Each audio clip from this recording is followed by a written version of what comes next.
We're in the Brera in Milan, and we're looking at an enormous painting by Tintoretto.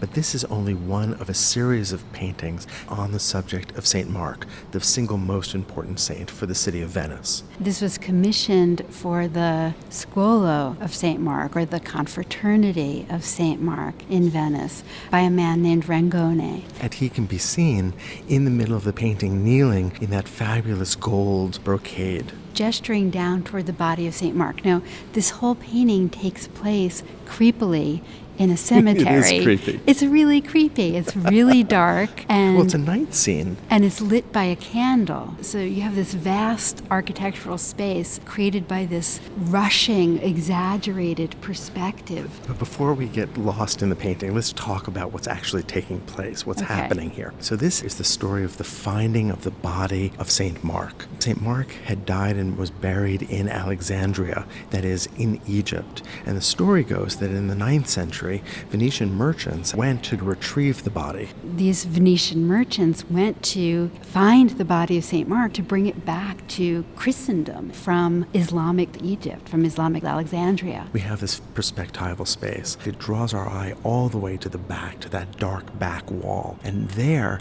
we see a number of figures, both in shadow and silhouette, finding the body of St. Mark in a tomb brilliantly illuminated. And you can see the stone that's been picked up. We have a continuous narrative. We have scene 2 in the foreground on the left, where we see the body of St. Mark foreshortened, splayed out on the ground on top of a carpet. Painted with a wonderful looseness. It also reminds me of Mantegna's Dead Christ, with that wild foreshortening and the way that we look up the body from the feet up towards the head. You see the texture of the oil paint and very dark outlines and very stark illumination on that body. You also see Tintoretto's patron, the man who paid for these paintings, who seems to be gesturing towards the body of St. Mark in a very protective way.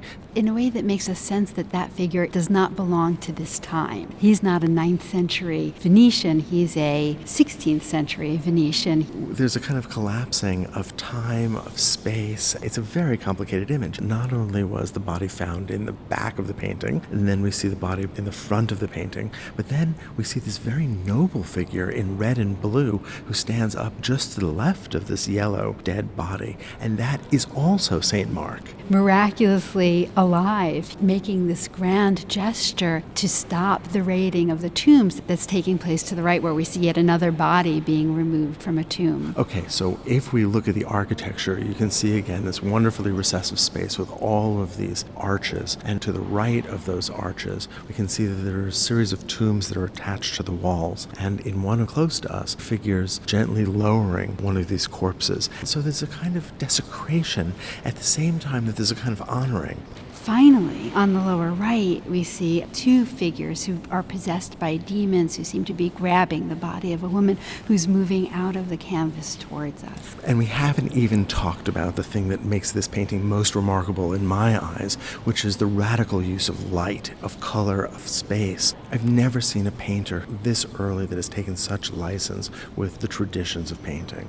The space rushes back. The body of St. Mark is heroic and elongated. The contrasts of light and dark are dramatic and intense. It's as though all the tools of the Renaissance are being used for expressive purpose. But look at the way that this produces an image that is so different from anything that we would expect from, say, Raphael. Instead, this is a world of mystery where only the faintest delineation of form is given. So here we are in the 1560s, after the Reformation, after the Council of Trent. This is mannerism, all of the balance and harmony that we expect from the High Renaissance when we think about artists like Raphael. We have the opposite here. We have a composition that's coming apart, that's stretching at its seams. We can see here decades of Venetian artists' experience with oil paint. Bellini in the late 15th century, Titian, and here brought to a height of painterliness, of real visibility of brushwork by Tintoretto.